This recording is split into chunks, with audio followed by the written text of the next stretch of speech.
That's really good. Okay, everybody, come on in and grab a seat. The air conditioner's on, right? So we're not going to be sweating. Okay. Holy smoke, really. All right, thank you for attending the Racing for Recovery Support Group meeting. We are focused on maintaining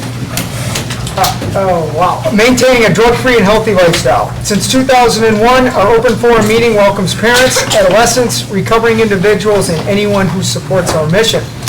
Your suggestions, comments, or ideas are welcome to make our meetings the best they can be.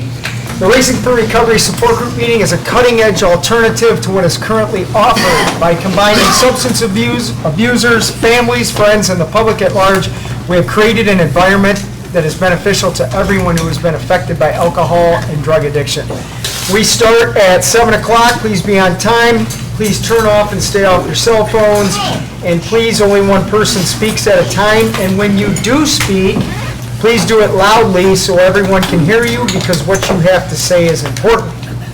We will sign any attendance documentation that needs to be signed. If you leave it in the little green box out in the hallway, we will sign it, and you can pick it up when we're done with our discussion. The only thing we ask of everybody is that you're honest with what is going on in your head and in your heart. Feel free to openly share your comments and points of view on how alcohol and drug addiction has impacted your life.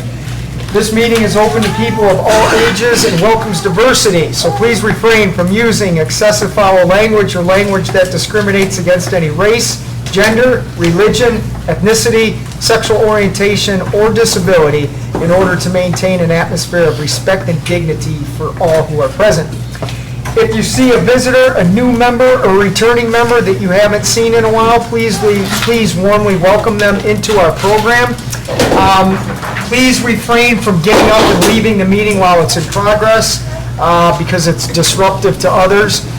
And they outlawed cigarettes in Ohio. I try and think of something that we can do to say the same thing. So I got an email from the state of Ohio today. They have banned all smoking statewide, so you can't smoke anymore. All right. Who has our lifestyles of recovery?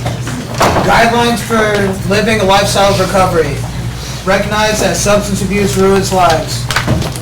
Wanting to pursue positive alternatives to substance abuse, such as our education, employment, quality relationships, health, and fitness. Using resources such as friends, family, teachers, and peers as a way to achieve and remain sober. Adding sports, art, or music to these resources will help us stay focused and motivated. Defining balance and working toward making it part of our everyday life. Building self-esteem and confidence through sobriety to combat negative feelings regarding oneself. Understanding that negative behaviors of isolation and self-pity lead to self-destruction. Lifting a person up is different than allowing them to continue their destructive lifestyle. Be there for yourself and be patient with your friends and family. Learning how to help without supporting the addict's behavior. Provide assistance to the recovering individual that will improve their lives, not further their usage.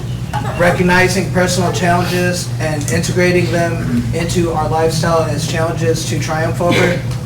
Caring for our personal, emotional, physical, and spiritual individuality is the source we use for our sense of worth. Each person is truly magnificent. Our mission at Racing for Recovery is to prevent all forms of substance abuse by promoting a lifestyle of fitness and health for all those affected by addiction. Okay, is there anybody here for the first ever Racing for Recovery meeting tonight?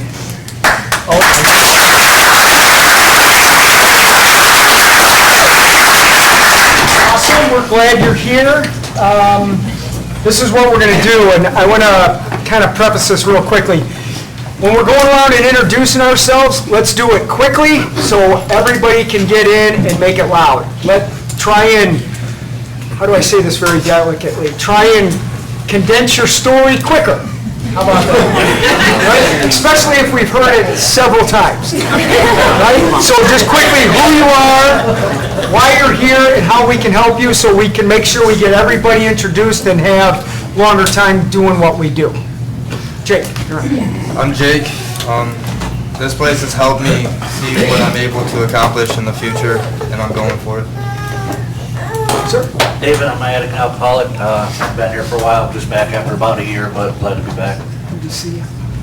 Julie, I'm here for the hopefulness. And I'm here for positive. I'm Joe, I'm here for inspiration and money. I'm a nursing instructor and I've got 2 students here. We're here to learn so we can help others. I'm Sammy. I'm Mike. I love coming here. It's been going great since I've been here, and I'm gonna keep coming. I'm Jason. I'm here because you guys let me, and I love being here. I'm Colin. I'm here to learn. I'm Jessica from the University of Findlay, and I'm here to learn and hopefully help. My name's Eric, and I come here because this is where I learn to live happily instead of existing miserably. I'm Patrick, and I'm here because it's been a long week, and I want to be here. My name's Andy, and I come here to stay grounded and keep moving forward in my recovery. I'm Nick. I'm here to fill my soul with happiness. Original Nick. Well, I'm the real Nick. I'm here to live a better life. I'm Matt, and I'm here to make a change. I'm Nate. I'm here to give and receive support and for right. I'm Adam. I'm here to get and receive support from Nate. I'm Kristen, and I'm here to find myself. And I just want to make one quick announcement. At the end of the meeting, there's so many people and new faces. If you could wait to gather your things until the poem is over, because it gets distracting. Thank you. My name is Dan. I come to the peer support. My name's Tone. I'm here for progress. My name's Bobby. I'm here because I want to live. My name's Chris. I come because the positivity and the peers in the room. I'm Tara and I'm here because I am blessed to have the support of my family. I'm Deb. I'm Tara's mom. I'm here with my niece, Stacy, and my sister to support Tara. I'm Stacy. I'm here to support my cousin Tara. And I'm Shelley. I'm her aunt and I'm her mother. I'm here to support. Adam, here to just learn more about Racing for Recovery and learn a new approach to staying sober. I'm Holly. I'm here to support Adam. I'm Steven, and with sobriety and God, no hill is too high for me to get over. I'm Janet. I'm here to have some quality time with my son and support him. I'm Beth, and I'm here to support my daughter Heather and keep learning. I'm Heather, and I'm here to try new positive things to help me heal. I'm Josh. I'm here to continue to grow and keep moving forward. And this place allows us to be with our families. And right now I'm here with my daughter Hallie and my mother. I am Val, Josh's mom. I'm Stacy, and I'm here to support the many friends that I'm grateful to have because of Racing for Recovery. Hi, my name is Derek, and I love that spirituality and sobriety is mixed in this place. DJ, I'm here to listen to learn. I'm Frank, and I'm here because it's awesome. I'm Scott. I'm here to stay sober, and it works. I'm Raj with positivity and an open mind. I'm drummer Dave, and I come here because this meeting's awesome on Thursday night, and I come to listen and learn. I'm James. I come to try and relate. Good evening, everyone. My name is Jeremy Danielski. These meetings are very therapeutic for me, so I come here to embrace that aspect. I'm Gina. I'm here for help and support and to learn. I'm Tim. I'm here as part of my self-care. Michael, I'm here to change my life. I'm Amanda. I am here for the encouragement and for somebody else in my I'm DJ. I'm here to find myself. I'm Kelsey. I'm here to learn. University. I'm here to heal. I'm Brittany. I'm here to do the right thing, treat people the right way, and have fun. I'm Heidi, innocent mom, here to support Candace and her friends. I'm Candace. I'm here for myself and first and foremost, and I'm also here for my mom because she just lost someone very dear, close to her. I'm Larry, I'm here because I love this meeting, and I'm here to give support, receive support. And this is Jan, she's still doing the running letter, and she's here to support me, Larry, and everybody else that is a member of Racing for Recovery. I'm Craig, and I'm here to learn and form relationships to increase my support base. For example, IOP today, we went to the park, all of us, and I was speaking with AJ, a worker here. He's not very tall, but he told me that his youngest son was projected to, from the doctor visit, projected to be anywhere between 6'1" and 6'4". And I said, well, that's great, but he's also probably going to have a full-grown orange bushy beard by the age of 10.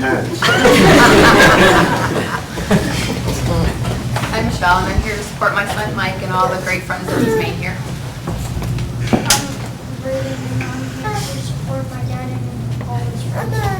Mike, I've had a rough couple days. This is where I need to be right now.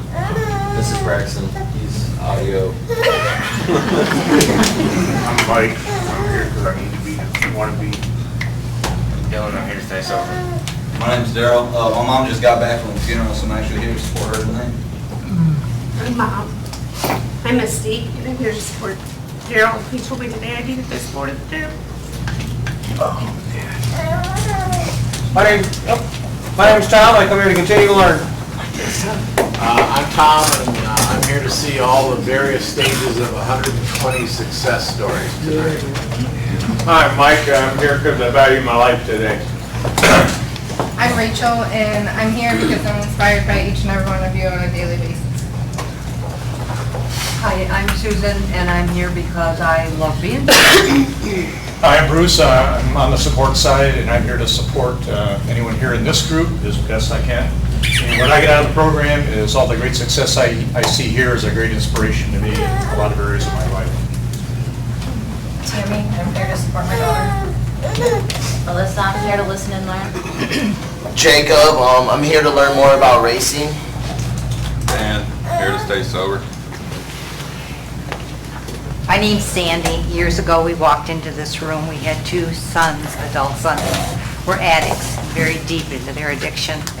Our youngest son was over the other night. Both of our boys are doing great now, but as Todd and old friend of his, Eric, knows my son I'm talking about, when he left the other night, he just bought a new home. He has a great job, a new wife. He has a grandchild. He walked out of my house and he said, Mom, it's amazing what sobriety does for you. Wow. Amen.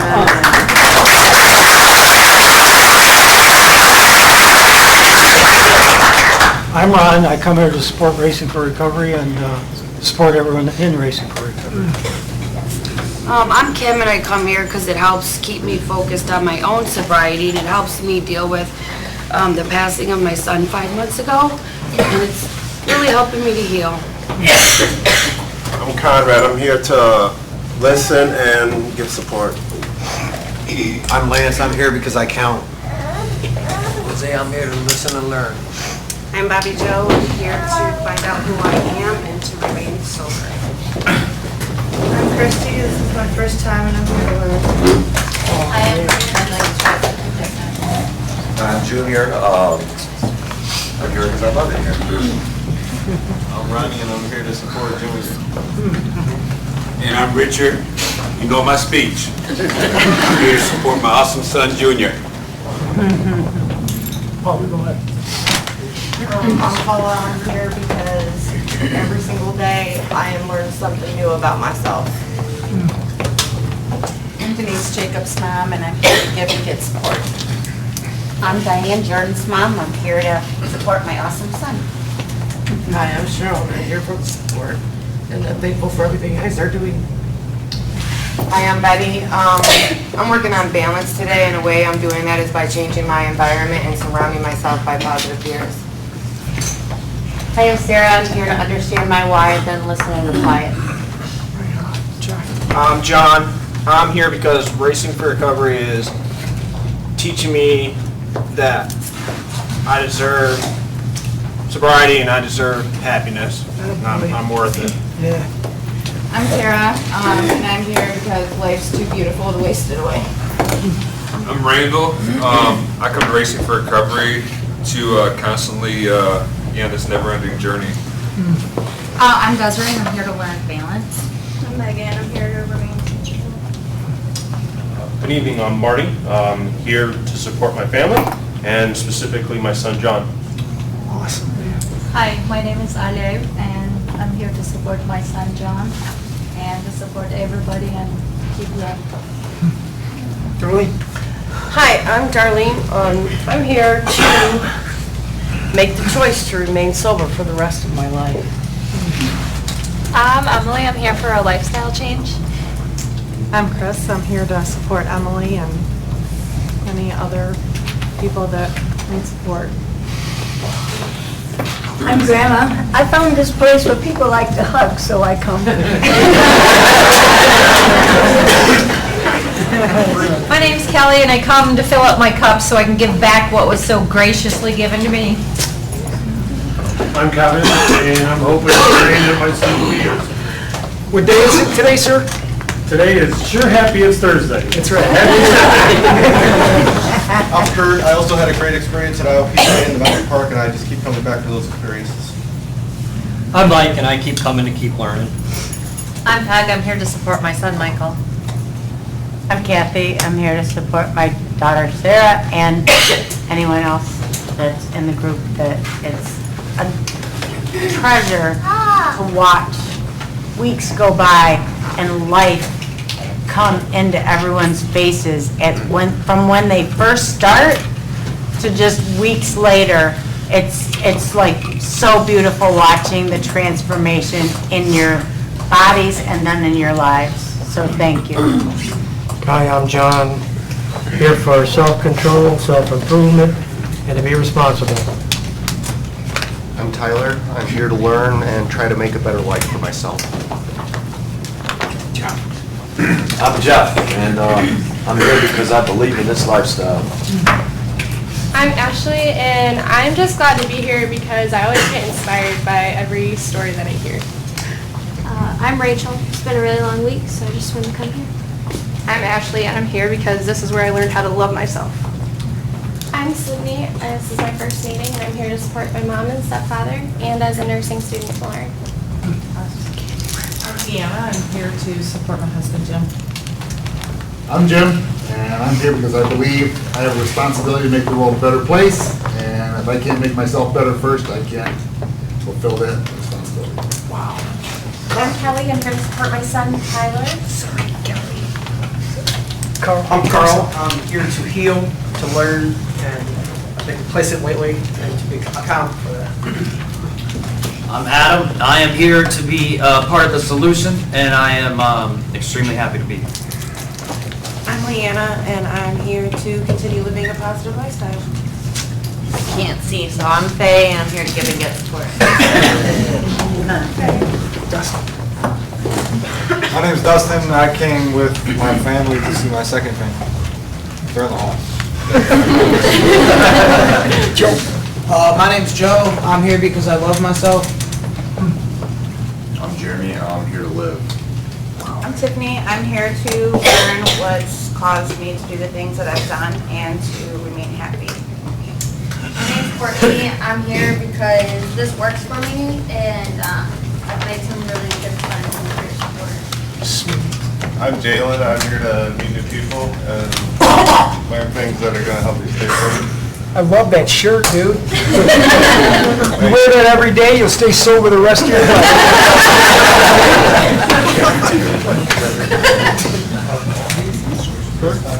Yeah. I'm Jordan, and I'm here to watch people get better, keep working on myself, and see stuff like Ashley's shirt, because I really needed that today. You did? Oh, you started. I did. You're old. I know. I'm Todd, and I'm just sitting here looking at these two awesome guys sitting next to me, and I'm thinking they were clients of Racing for Recovery a couple of years ago, and here they are sitting up here helping facilitate this awesome meeting. So if that's not an example of our slogan, with sobriety, anything is possible, I don't know what is. So I'm just proud to be sitting up here with these two awesome guys tonight. Who has Dee's poem, The Answer? I do. Well, we already know who does. The Answer by Donald D. Carr. Running from the misery, trying to escape the pain, as I approach the light of hope that lies before me. Each step overwhelms me. Every breath sears my throat. I ache. My body rebels against me. My memories torment me. Agony has become my closest companion. My demons mock me as I dangle helplessly above the abyss of alcohol and drug abuse. The voices all sound the same, criticizing, accusing, blaming me for what has happened. They don't understand. They don't care who I am. I'm a human being full of thoughts and feelings. I'm worth saving. Just show me the way. At last, I reach the light of promise. There stands the answer. Open arms, understanding smiles, looks of trust. And so it begins, racing for recovery. Okay, look at that, 7:21 and we're done with introductions, huh? Okay, so we have a nice long meeting tonight. So a couple quick announcements. We are going to have a meeting Monday night, but no services. So support group meeting goes on as scheduled. Softball has started and will continue this weekend, 12 and 1? Not this weekend, but June 9th. June 9th, okay. Show up for that. What else? Oh, Jeff, I'm holding you accountable because you told me to. So, we've been saying that our new ILP room is going to be open for a couple of weeks, for about 6 months now. But Jeff told me before the meeting that it will officially open 1 week from Tuesday. So those of you that have been in IOP groups, we appreciate you coming. We've apologized profusely of how big they are. That's going to change a week from Tuesday. So thanks to Jeff, everybody who's helping Bobby. I don't know who else was in there doing their thing to help get the lights going. Todd Beaver's dad for the electrical stuff. It's going to be awesome. We bought a new television today, surround sound system. We even got an Xbox for it for you gamers. So the new IOP room is going to be pretty cool. So thanks to everybody who's been helping making that work. That's all I want to do. And then we're going to do this for a topic. So one statement, and then we're going to do a topic. So to the family members who are coming here and getting educated on how to effectively support your loved one, that are learning about how addiction really starts, how it stops, and how it stays stopped, if you will, I applaud you, because I think there's family members that want to put a time stamp on this. I know it because I had a person I was working with earlier today that the relative was saying, well, you've been there X number of times, you should be doing X. And it, with all due respect, recovery doesn't work that way. You can't put a number or a time frame on when something is going to happen. When it happens, that's the time it's going to happen, and just embrace the fact that it's happening. So if you don't understand that and you're a family member, I encourage you to come to Racing for Recovery so we can help teach you on that stuff. So that's that, and then let's do this for a topic. Why is it so difficult to accept the goodness that we possess? So when somebody gives you a compliment, why is it so hard to take? And if you've been able to overcome that and you do it effectively, I'd like you to share how you're able to do that, because that still baffles me. So that's a topic that's been discussed today a couple of times, of just how do we really accept and embrace the awesome people that we truly are. Yes, ma'am.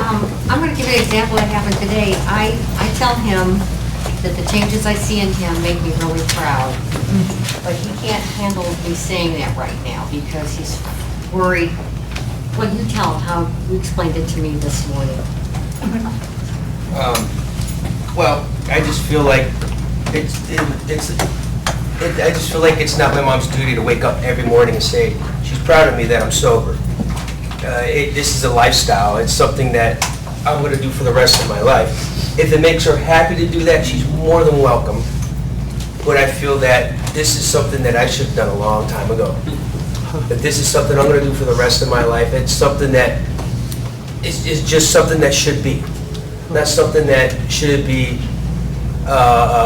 boasted about or bragged about or given a reward for. It's something that I'm doing for myself. And it's just something I got to do for the rest of my life. And it's not her responsibility to wake up every morning and say, I'm proud of you for staying sober. You know, when I get a degree being a doctor or buy you a new house, tell me you're proud of me. But I know you're proud of me, Mom. If it makes you happy to tell me every morning, you can do that. All right? Frank, you're agreeing? Yeah. The thing I've done just to, I used to not accept compliments. It's still hard for me today, but I've been doing better. I say thank you and stuff like that, but it's just the way I grew up and stuff like that. I wasn't used to being praised or anything like that, but with racing, I've learned it through my peers and everything else, and my one-on-ones. Awesome. Thank you. Mike? I gotta yell. I got a megaphone, John? I don't know, I was thinking about it as you mentioned that, and I think like, self-worth ties into a lot of it. And I feel like I've done a lot of damage to myself, others, family, peers, and relationships. And so someone asked me how I'm doing, and I want to scream like I'm doing great, I feel awesome, you know? But it can be hard to like take compliment. It can be hard to even compliment myself, I think, too. But I think it's just a work in progress, and as I learn from other people and as I see other people doing it, I feel like more confident about learning from them and getting to the point to where I can get some more self-worth and work on it. So that's all I got. Sarah? I kind of feel like I'm sitting in my one-on-one. So today, you called me out on this, because I swim in the morning with you, and you complimented me a couple times, and I kind of shy away, and my heart's beating really fast right now. So today, you helped me overcome this fear, one, by giving me the swim schedule to work with you on, and to be able to accept the compliment, and then also with having to shy away, and you do give me a compliment. And then also one thing that I did want to share with everyone, maybe some people are going through this or not, but Todd helped me with this, is going along with like a family member who's trying to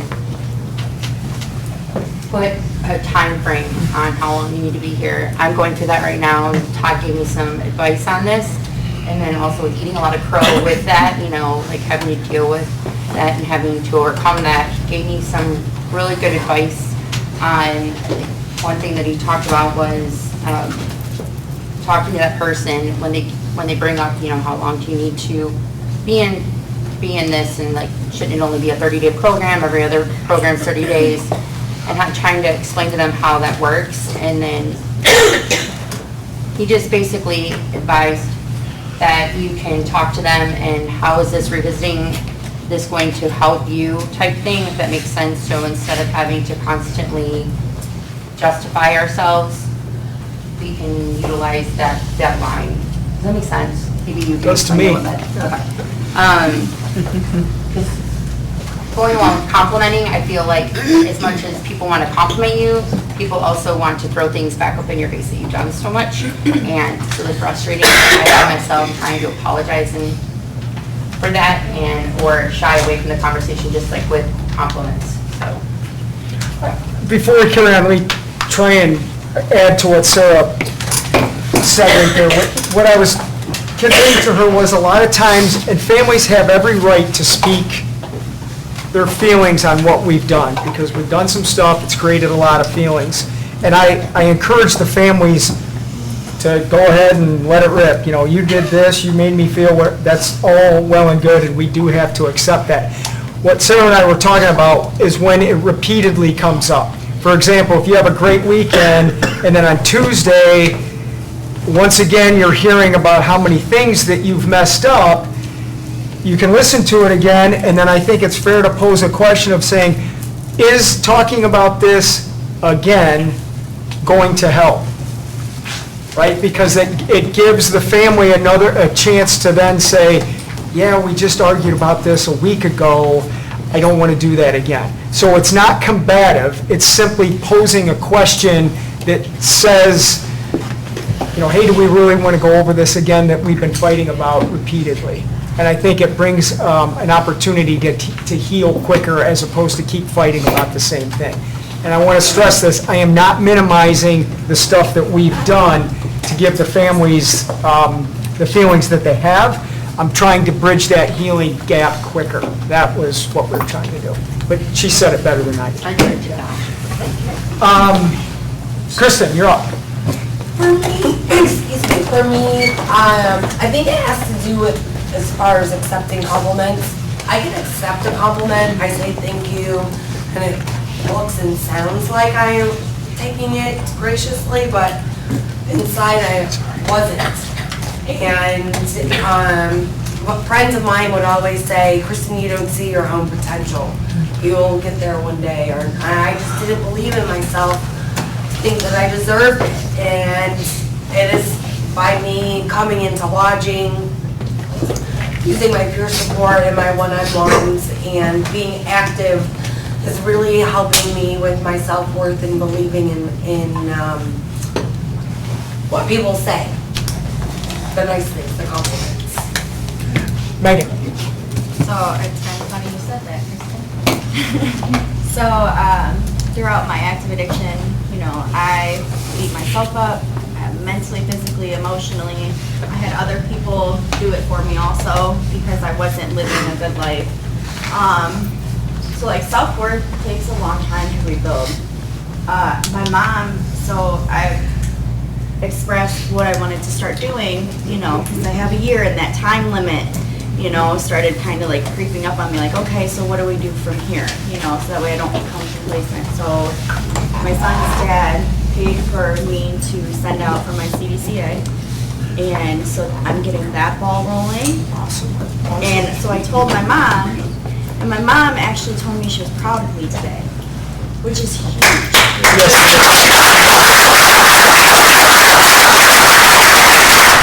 So like, it's like this lifestyle promotes so much action. I can sit here and tell myself, I'm this, I'm that, da-da-da. The only thing that's gonna make me feel better is me physically doing something about it. That's beautiful. Bobby Joe. For me, I'm right here. I know, there you go. For me, it was hard for me to take compliments because of the abuse that I had been through. And getting around the sober environment and hearing very positive, sayings to me, it was very inspiring, and it took me a while to accept them, but now that I hear it more and more, I'm finally, well, maybe I am beautiful, so I'm slowly getting there yet. I am proud of you for having the courage to speak up like that. Yeah. Thank you. That was awesome. Good on you. Ashley.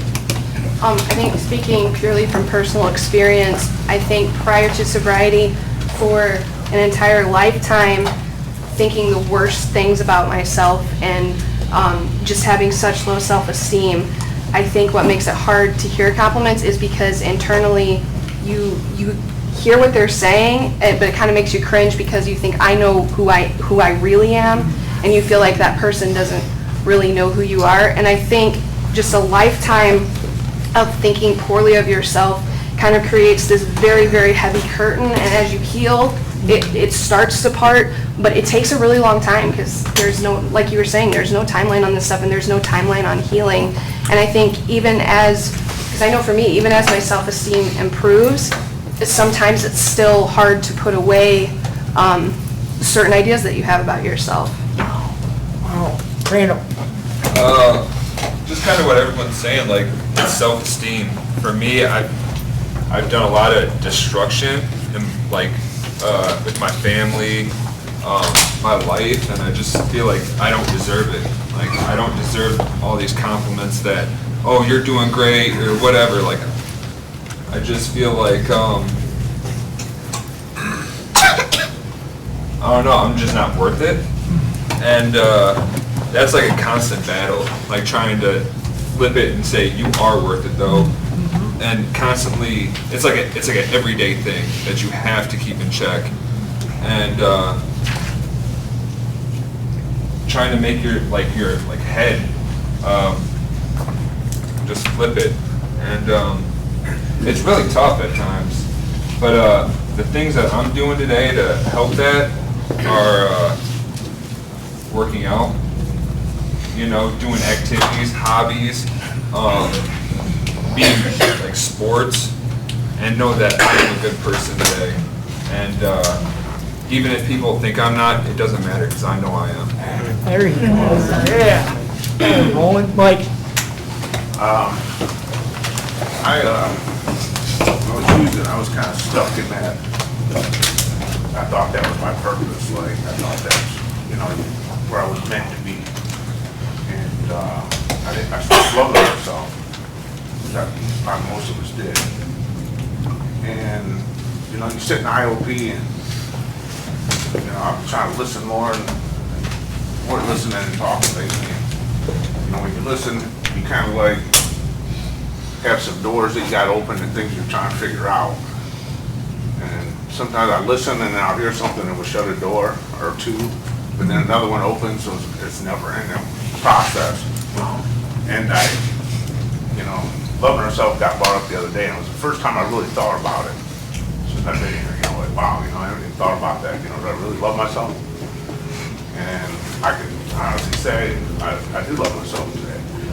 I got a lot of good qualities, and I'm back to loving myself. And what I'm going to do to continue that is I find that my thought process is my worst enemy. And so I'm going to control my thoughts and not let my thoughts control me.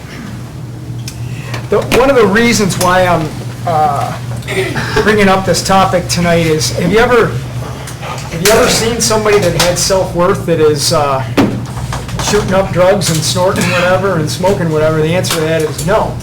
So the catalyst to addiction is someone that doesn't like who they are. Because I've never met somebody that I was doing drugs with or has fortunately come into our building and said, man, I really like myself and I've been doing drugs for 10 years. You don't hear that. The foundation of everything that is built upon sobriety is someone that likes themselves enough to say, I'm done hurting myself with drugs and alcohol. That's what it takes. Those that don't like themselves end up choosing drugs as a coping mechanism, which eventually leads to, I hope this stuff kills me. And those, by the grace of God, that can find the gumption to say, I'm done, you have already started to love yourself even when you really know you don't. That's how the shift goes. So those that start liking themselves speak the way that Mike just did. Brittany. Yeah. Personally, I'm having a hard time accepting the fact that I get a second chance at life. Like, everybody goes through hardships, everybody makes bad choices. So who am I to get the second chance? Like, I feel very undeserving and almost guilty that I do get a second chance. And not many people do. But, if it wasn't for you and you using your opportunity and your experience to help all of us out, we wouldn't be here. So I want to do something along that line. I just don't know what it is. You just did. You spoke, right? JR. Could you, say the question again? I kind of forgot what it was. Sorry, Ryan. Was it why can't you take compliments? Or was it? No, I said, why is it so difficult to accept the goodness that we have? And if you're able to accept that you're good, how did you do that? Okay, so me personally, growing up in the situation I grew up in, really words didn't need to be said in regards to our household. Everything that I seen, it was in a sense tragic, so it kept me isolated in a sense. And at times when people would say things, they weren't really true. So like they say, actions speak louder than words. So coming from a disadvantaged childhood all the way up into my early teens, it was very negative. So that on top of drug use had a tremendous impact on my life and the way I seen the outside world, especially with your developmental stage when you get older in your teens. You know, you start realizing, or in your sense, what true love is, what this is, what that is. So once I finally found someone that, you know, found the good in me, I didn't believe it in myself. And I was still using drugs, so throughout that process, I felt like I had the opposite of the Midas touch. Everything I touched, it ended. It fell apart. And I truly believe that. I believed it with my mother, I believed it with my ex-fiance, I believed it just no matter what. It was just, nobody else could convince me otherwise. So then I learned how to distance myself, be around enough just to show that I'm involved, but not enough to get hurt. Because I know that either I would let myself down, or that person that, you know, told me they loved me, told me they cared about me, told me they wouldn't leave me, they would actually be alive, and I would let myself down by letting them in. Thank God for my dad right here, because there was many times throughout my addiction that I was ready to give up. I remember one time I was about 17 years old, and I was really drunk, and I was going to jump out the window, and he said, "You better not, because I'm not going to let you back in the house." And, the window was pretty high. It was a 2-story, and I slept that night. But the reality is, it just, even to this day, I mean, I'm not going to lie, in IOP and stuff, like, I talk to people, I socialize, but I keep my distance, because once again, I just have not got over that hurdle of something being genuine, you know. So, I mean, that's my take on it. Carl, early on in my sobriety, it was very hard to take because of the shame and the guilt I had for all the stuff I did. But, you know, coming to IOP, here at Racing Recovery, I've learned that you have to love yourself. I mean, that's to move on. So even though I'm loving myself, I'm not totally 100% there, but it started to feel good to take compliments from people. So. Tom? I just wanted to address that, being able to take a compliment. There are many of us that have trouble with that. And all through my life, somebody would give me a compliment and I'd give them a list of all the things I do wrong and can't do well. But thank you is a sentence. Yeah. It has a period at the end. Just say thank you and stop talking. That's it. That's all you gotta do. Even if you got all these ideas going through your head, thank you. That's it. You're done. Now later on, you can move on to other ideas that you've got, but don't bring them out then, because you weren't prepared to say that. You weren't prepared for the compliment, and you're gonna mumble a bunch of bull. I mean, that isn't good. I mean, it's not bull, I don't mean that. A bunch of truths that you don't want to say. But thank you. You done? All right. I guess the reason it's so hard for me to accept a compliment or that I'm doing something right is I started using when I was around 15.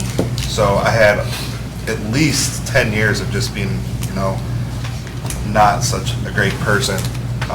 And I kind of measure it like I've got a cup of 10 years of shit and I have less than 2 years of good. So that's my problem. Like I always try to weigh it out like that, and then when I start thinking, well, I've done a lot of good and I'm doing the right thing now, and then I start getting in my head and think, well, I should be doing this stuff in the first place. And it's like what Ashley said, it comes to self-esteem. And the way I kind of pull myself out of that is to just slow down, and instead of thinking 10 years ago, I think back 10 minutes ago of what I was doing 10 minutes ago, because I know 10 minutes ago I was still an absolutely awesome person and doing the right thing. And I just have to slow stuff down because when I was really young, there was some stuff that was like really beating in my head that kind of just like causes me problems now. But if I just slow down and remember, like, I'm a great person. It doesn't matter what that person said or what those people said. I know I'm a good person. That's what really gets me through the day and helps me accept that, you know? That's good. Bobby? Yeah, so my problem, when I was using, I was self-destructing, and I would attempt to get sober, and I'd get a period of time, and then I'd go back out, and then it was 100 times worse, on myself, like my mental, outlook on life. Like I didn't want to live, but I didn't want to die, and I was just existing, and I just couldn't, but all like beating myself up, and I always thought like I'm letting all these people down, but really I was letting myself down. And finally, when recognizing that these things, I have a hard time taking compliments, and but I just my thought is like, how could I be these good things like with all the bad I've done? Like that's where I beat myself up still to this day, and I had a one-on-one with Emily today. I'm setting up counseling for Eliana, with Emily, and she's never heard me talk about being a dad before. And at the end, she's like, "You're doing the right thing, and you're a great dad." And I took it, and I was just like, man, I might not be with Eliana every day, but I'm doing what I'm supposed to do to be a better dad. And I really am trying to become the best person I can be, and that's all I want to do. I really, genuinely care about people, and I just want to do my thing. I'm loving life, and I want to keep going. Wow. Yeah. Richard? Thanks, Doug. Some of you may know who Paul Harvey was. I'm going to tell you the rest of the story. The window he wanted to jump out, he didn't know it was already nailed shut. He wasn't going nowhere. But the one thing I want to say about the compliment is, my son and I, we talk to each other several times a day while he's at work, dog training, and I'm at work at the Cherry Street Mission. We call each other constantly. And before we end the call, always, we say, "I love you." Always. It never stops. He walks on that hall at night to go to bed, the last thing he says, "Love you, Dad." And I say, "I love you, son." Every single time. That's great. And it will never cease. Wow. He is my son, and I'm going to walk with him through whatever he's going to walk through as he moves forward. Because as you said, it's not over. Wow. So, he's an awesome young man. That's good.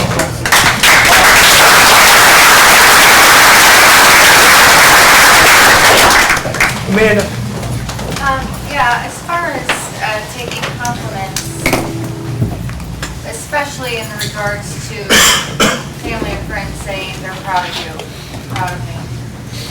I don't know about the rest of you, but some days I'm just trying to make it through the next 5 minutes, and then the next half hour, and the next hour. And when somebody like my mom looks at me and says that she's proud of me, it's hard for me to accept that at that moment, because she doesn't, all I can think about is, you don't know the struggle that I'm going through right now. I would feel worthy of you being proud of me if this was easy. That's the mentality I have sometimes, and what makes it so hard to accept when those around me give me those words of encouragement. And I just have to remember that, that the fact that I'm fighting through those moments, minutes, and hour to hour, is worthy to be proud of. But it makes it hard to accept, but it's the reason that they should be proud of me. Tara? I think for me, because of how long, I've spent hating myself, that for someone to, see something positive in me, absolutely blew my mind. But like, it's gotten a lot easier, like knowing that, like, I know, like today, I know I'm a good person. Like, I'm doing good things. I'm genuine. Like, I do everything out of like love and respect for other people. So. When are you gonna change that hat?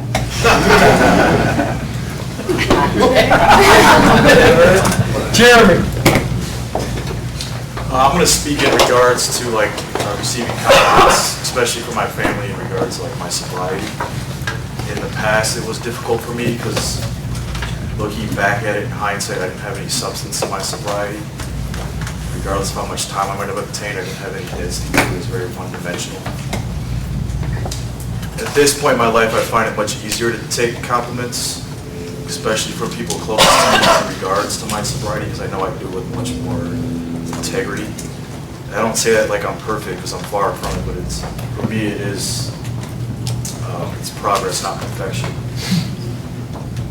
Racing for recovery has kind of given me that avenue to do that.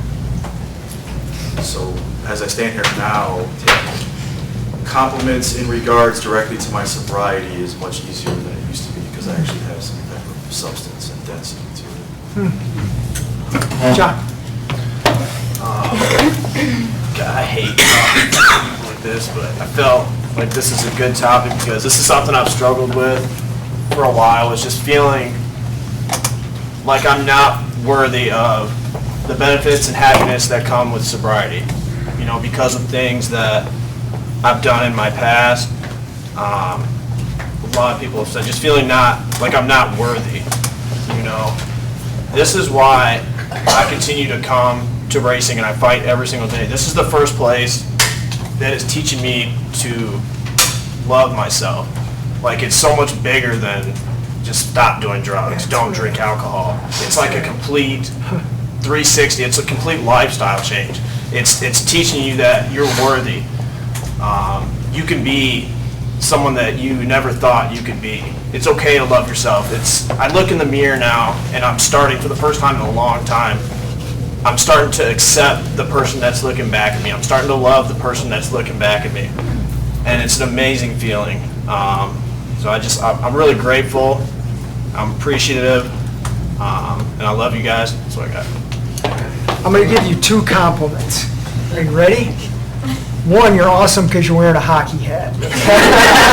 Okay?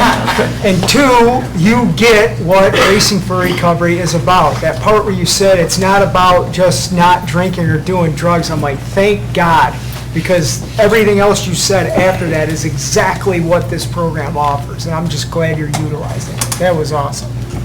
Matt. Earliest over there. What's your name, buddy? I'm Nick. Nick, wait, God. Is it the real Nick? Original. The original. That's right. You said it the other day, I can't remember where it was, but people always, put you down or whatever. I mean, I do that 1,000 times when I open my eyes every morning. And for those 4 or 5 hours of using, I chased that, the using for 4 or 5 hours to shut all of that down, all of that trauma, all that regret, all that emotion, all the anger. So for 4 or 5 hours a day, I was chasing that with my drinking, so I didn't have to feel those emotions. And it's hard to get a compliment from people that you've hurt, but I'm super forgiving, so why aren't these other people forgiving? So my dad has forgiven me for so many things, and taking me in with open arms time after time after time. And if my 2 sons needed that, I would do the exact same thing. So every day that I'm sober is another notch, another win. Every minute is a win. And the more I'm sober, the more happy I'm gonna get. And being around a bunch of positive people like I am right now in this room of 200 people, I'm just feeding into that positivity. So with that, I pass. So I have a question for you, Nick. Yes, sir. Whoa. My dad here? What, on the first day you came in and you said something in IOP, so my question to you is, what are you not? It's that label. I'm not an alcoholic. Attaboy. I'm just someone that chose to drink. Attaboy. That's right. Candace. So I'm going to be the devil's advocate. I always thought very highly of myself. So those of you that know me, I think a lot of myself. So with my thing was, I didn't have any, I loved myself, too much probably. And my thing was I needed that self-validation from everyone else around me. I liked myself way too much. So I needed that also from the peers, my family and everything else. So I kind of seek that and maybe acted out to find that. And That's good. thank you, so. Jeff? So when we're talking about self-worth, self-esteem, I want to share something about something that extremely kind of changed the game for me. It's something I learned here and saw here in IOP. And it's on a video, and I'm going to recommend anybody to watch this. The title of the video is Daily Habits of Billionaires. And it has scientific fact involved in this video. And it has to do with, and I'm going to pretend to sound real smart here, your reticular activating system. And the only reason I know that is because it worked so well for me. But what that is, it's the part of your brain that visualizes memories. What you can do is you can retrain that part of your brain, and you can visualize things in the future. Absolutely.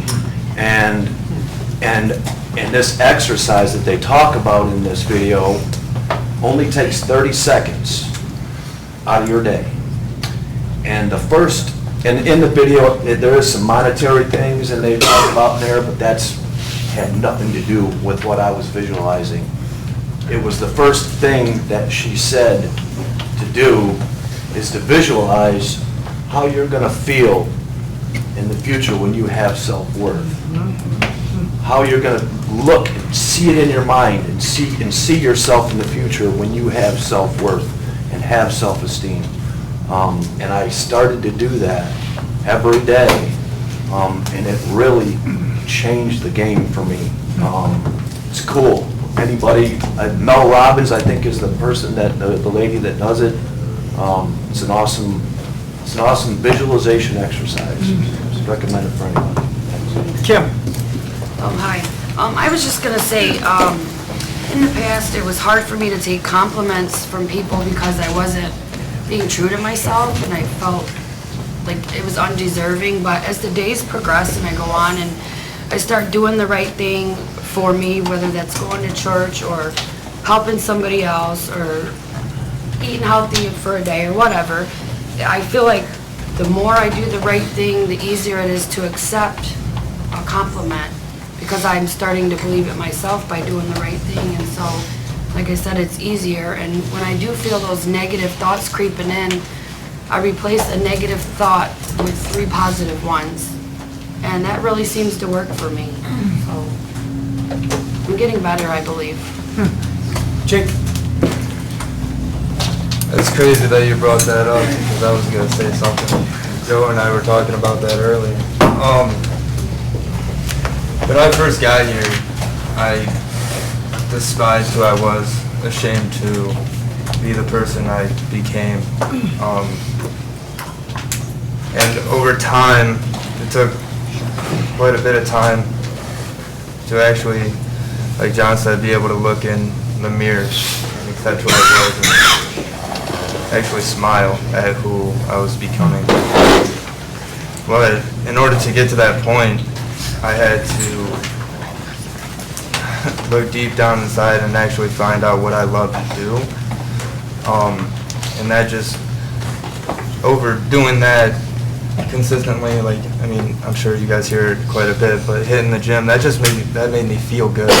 It just, I was looking better, I was venting in IOP, but it took about 6 months into my recovery to actually let everything that was weighing me down off my shoulders. I spoke out in IOP about some traumatizing things that have happened throughout my childhood that my mother doesn't even know to this day. And with doing that, I felt a sense of relief, but I was super scared to do it. And I'm so grateful that I did do it, because I never would have became the person I am today if I didn't get off whatever was holding me back. Kelly? I'll make it quick. All the times that I was choosing throughout my life to not be sober, I was just lying to myself. I was justifying how I could do it, why I could do it. You know, it was just, because it made me feel better that I was doing it by lying to myself and justifying why I was doing it. So when I quit doing it, I'd been lying to myself for so long, it was hard to believe myself. And the pivotal point for me in my recovery was when I learned how to forgive myself. That's when I started to be able to believe myself. And that for me was probably the hardest part, was forgiving myself, because you can't get years back. You can't unraise your kids and have do-overs. But when you're able to look at your kids and realize that you raised good human beings, and you can forgive yourself for some of your shortcomings because you're still a good person and you still made good choices coupled with those bad choices, when you start forgiving yourself, that was for me, that was the turning point for me. I want to say two quick things and then we can close. With respect to what Jake was talking about, I don't know if privilege is the right word to be a part of when he said that. But I was there when Jake conveyed some things, and then it was probably a year later, Jake and I were talking about that conversation that he had, and there was a couple other things that he had shared with me on a gut-wrenching personal level, and he assumed that I told a couple other of our staff members about it. And I remember when he told me, when he conveyed some things into me, I said to him, I will never, ever break that trust that you just shared with me. And it was, I think it was over a year later, he was shocked that I actually kept that promise. And I'm bringing this up to prove two things. A, I never did say that to anybody, you know that. And two, it still, after a year's worth of sobriety, he still couldn't believe that I didn't respect him enough that I wouldn't break his confidentiality like that. That's how ingrained this stuff is with people like us. When Jeff was talking about visualization, for me, every time I meet somebody, and we say it in here, you never have to use drugs again. As soon as I meet somebody and they say a couple things about themselves, I am immediately visualizing in my head where their life could be. Not only for themselves, but I'm selfish and I'm like, hey, we could have them do this and this and this with us because I want this to grow. I'm instantly thinking that, oh, they cook, we can put them in the kitchen, they can paint, we can, all these things. And I enjoy watching that stuff come to fruition. And I will say this about visualization. We took a tour of this building back in 2015. And I remember walking in this building and I was like, we're going to do this here. This is going to be the support group room. We're going to do that. That'll be the gym. This is going to be my office. This will be the executive director's office. And I literally went through and was like, yep. And I think we had $350 in our account at the time. And this building cost more than $350. So we got it. Because I'm a firm believer, if you want it, put it out to the universe and you'll get it. I sat with Eric last year and watched an event on television, and I looked at him and I said, I will be there next year, and I'm gonna. And it happens with everything: education, spirituality, relationships, building trust in others, having faith in self, everything. If you want it, put it out there that you're gonna get it, and then do the work that it takes. And when you do get it, which I believe everybody will, it is a feeling you will never find in addiction, ever. So that works. that promise still stays true to you too. Okay, who has our closing poem? I do. Autobiography of my first chapters. I walk down the street, there's a deep hole in the sidewalk, I fall in. I'm lost and I'm hopeless. It isn't my fault. It takes forever to find a way out. I walk down the same street, there's a deep hole in the sidewalk. I pretend I don't see it. I fall in again. I can't believe I'm in the same place, but it isn't my fault. It takes a long time to get out.